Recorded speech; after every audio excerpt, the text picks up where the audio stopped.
Welcome back to another video, and today I'm going to be talking about this UFC 306 card that just got announced, and I'm going to give you guys, a quick, my quick thoughts on this.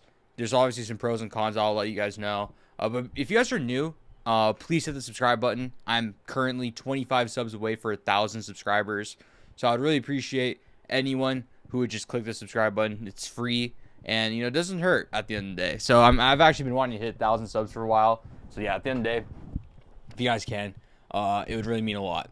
Now, UFC 306. I have some mixed feelings about it, especially the expectation versus the outcome. The expectation, since they're planning to do this, the Sphere card one time and one time only, that they're gonna make a brilliant card around this.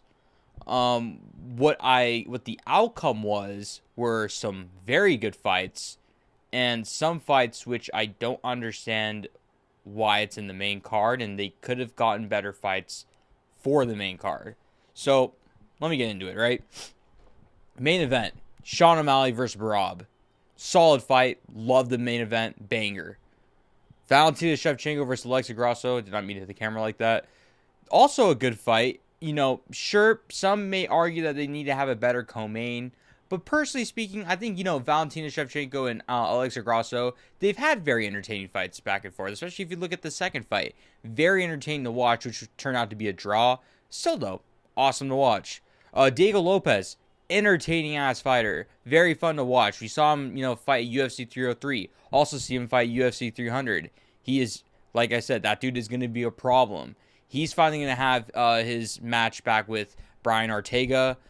They were scheduled to fight back at UFC 303, but issues happened with Brian Ortega within the last 24 hours of that event, which he couldn't turn up to fight. And then you have two fights that are, like I said, unranked.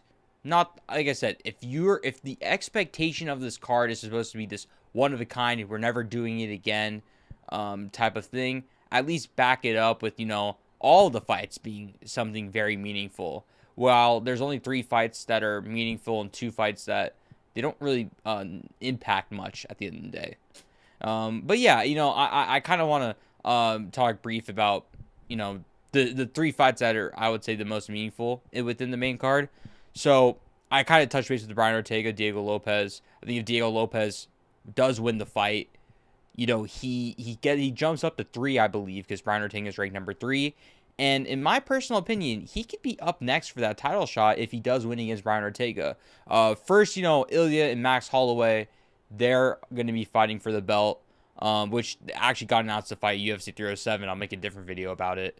And, if let's say if either one wins, Diego Lopez coming in is honestly a very fun fight to watch against either, to be honest, because Diego Lopez, he's very explosive. He has knockout power. He does cause a problem. And Ilya and Max, they're also both badass at the end of the day. So it's gonna be very cool if, whatever matchup it is at the end of the day goes against Diego Lopez to defend the belt. I think if you're the UFC, you would want Ilya Tapiri to win because I feel like personally the UFC is really going to be pushing this Ilya Tapiri Sean O'Malley super fight. Just my personal opinion. Next up, though, Valentina Shevchenko versus Alexa Grasso. Both, I like I said, it may not be the ideal co-main for some people, but I personally like it. I think, there is a stigma around women's fights in the UFC, which people do not like because of the lack of skill compared to the men's fighters. That's what, people say, right? Personally, I could agree to that to an extent. I do think that there are some women's fighters that are ranked that personally, they're not the most, don't get me wrong, they're good. You know what I mean? There are very good fighters, but some of them are, I'm just going to put it like this. Some of them are not fun to watch. That's the best way to explain it. They're not fun to watch. And I'll say this, right? Valentina Shevchenko versus Alexa Grasso is also one of the many exceptions from that rule, in my opinion. Valentina Shevchenko is on the Mount Rushmore for UFC women's fighters, right? Who defended that belt, the flyweight belt, I believe 5 or 6 times before losing it. And Alexa Grasso being the underdog winner from that first fight heading into the second fight, Drew, they finally, they both were coaches on the Ultimate Fighter. I don't really watch Ultimate Fighter, so I don't really care about the show. Kind of builds hype from there because it's all season long. They're waiting for the coaches to fight each other, and we're here now. They both have a competitive edge. They both have a chip on their shoulder. They both want to prove to either or that they belong here at the end of the day, that they deserve to be the UFC champion. I'm kind of curious to see if let's say Valentina Shevchenko does lose this fight. I'm curious to see where she goes next. If she does retire, that's not. I could definitely see that as an option. If not, listen, she can go up to bantamweight at the end of the day, right? If she goes up to bantamweight, she could for sure get a top. She can for sure get a top contender fighter in that weight class to go against. And if she does win, she could go fight for the belt after that. If she does move up to bantamweight after this fight, there are some interesting fights I would really like to see. Since there is Juliana Pena, there's Kayla Harrison in the mix as well, on top of Raquel Pennington. Shevchenko up there makes stuff interesting, especially since, let's say hypothetically, right, Kayla Harrison gets the belt, Valentina Shevchenko moves up. We could see a super fight between Shevchenko at 135 and Kayla Harrison, who is a big 135.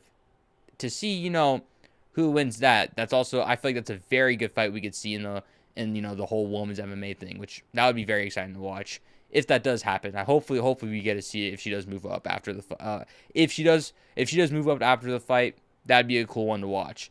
And then finally, to kind of wrap things up, Sean O'Malley, Merab.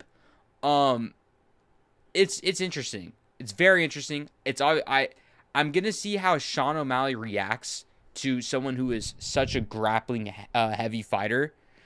What people call Merab for his style of fighting is this cardio wrestler, is what I've heard, and I could agree with that. This guy will, no matter what, shoot as many takedowns as he can. And I'll give you guys my early prediction on this, right? Merab, in my opinion, this fight is a 60-40 fight for Merab. On the betting odds, they're probably going to put Sean O'Malley as a favorite. If not, it's going to be very even line.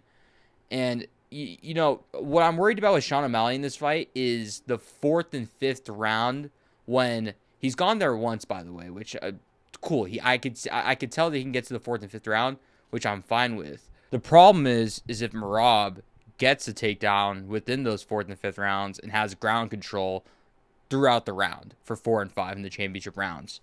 It's very likely because this guy, he shoots as many takedowns as he can. You know what I mean? At the end of the day, his stand-up, it's not the best, but it's not the worst. You know what I mean? He can throw some strikes, but it's obviously not the most pretty. So if he can, just keep up with the pressure, especially against Sean O'Malley, I could very well see, a 3-2 Merab and have Sean O'Malley win the early rounds. Or I could see a very dominant fight by Merab and have him win 4-1. So yeah, that's gonna be my early prediction. I personally think Merab will win the fight by I want to say a decision. I think Merab decision is what I'm thinking right now. If I am gonna be cheering for someone in this fight, I am gonna be cheering for Sean O'Malley because I do think he's a very entertaining fighter to watch. On the mic is a different story, but to watch him fight, super fun to watch. Let me know in the comments if you guys agree with my opinions, and I'll see you guys on the next video.